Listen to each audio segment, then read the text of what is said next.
Le hasard fait parfois très mal les choses. C'était le cas aujourd'hui dans les Hautes-Alpes et en Savoie où 2 télésièges sont tombés en panne sans aucun lien. Une grosse frayeur pour des centaines de skieurs qui ont dû être élitreillés par la gendarmerie. Laszlo Gelabert, Alex Tocny et Léa Merlier vous racontent cette journée qui se termine heureusement sans victime.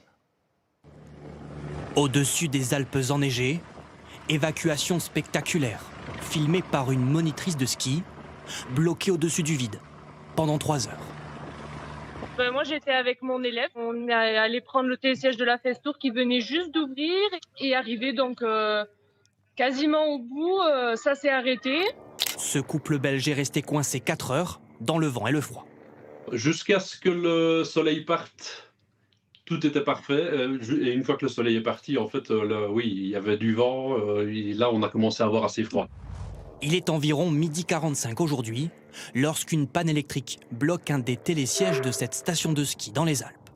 240 personnes se retrouvent entre 1850 et plus de 2200 mètres d'altitude, la plupart suspendues à 21 mètres au-dessus des pistes. Très vite, des secouristes de la gendarmerie sont dépêchés sur place par hélicoptère.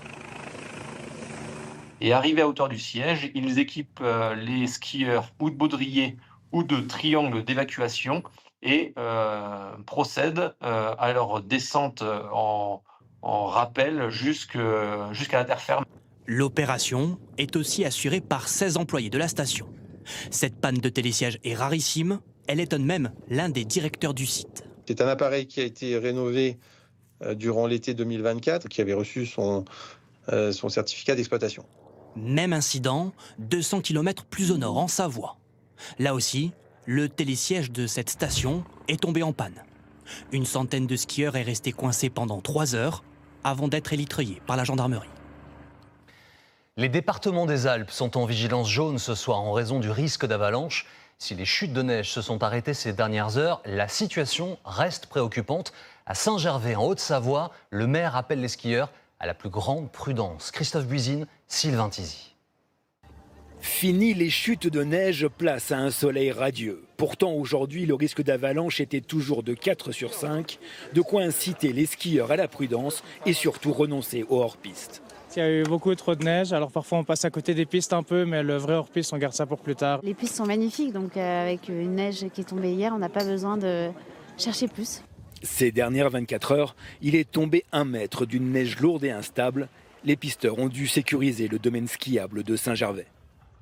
On a eu une journée avec pas mal de vent nord-nord-est qui a pu faire quelques congères, quelques corniches.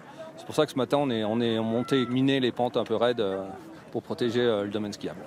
Il faut rester vigilant. Stan surveille le manteau neigeux dans les zones dangereuses. On a 1,20 m de neige. Avec sa sonde, sa pelle, il s'assure qu'aucune avalanche ne risque de se déclencher dans ce secteur très raide. Je contrôle un peu les pentes qui menacent donc la piste de dessous. C'est des pentes qu'on déclenche en préventif le matin, soit à l'aide d'explosifs, avec une équipe d'artificiers. Si le domaine skiable est scruté en permanence par les pisteurs, ce n'est pas le cas de toute la montagne. Il faut impérativement rester sur les pistes balisées. Stan fait de la prévention. Vous aviez prévu de faire du hors-piste un peu avec ce beau temps là ? Ouais, c'est ça. On comptait descendre là-bas, la petite face à l'ombre là-bas, pour essayer d'avoir de la bonne neige. Ces jeunes skieurs ne sont pas équipés de détecteurs de victimes d'avalanche. Ils semblent ignorer le danger, un comportement que condamne fermement le maire de Saint-Gervais. Le manteau neigeux n'est absolument pas stable. Alors c'est vrai, c'est joli, mais est-ce que ça vaut un drame en pleines vacances de Noël parce qu'on aura été inconscient et qu'on aura voulu laisser sa trace? Demain, le risque d'avalanche va légèrement baisser pour passer à 3 sur 5, mais la plus grande prudence reste de mise.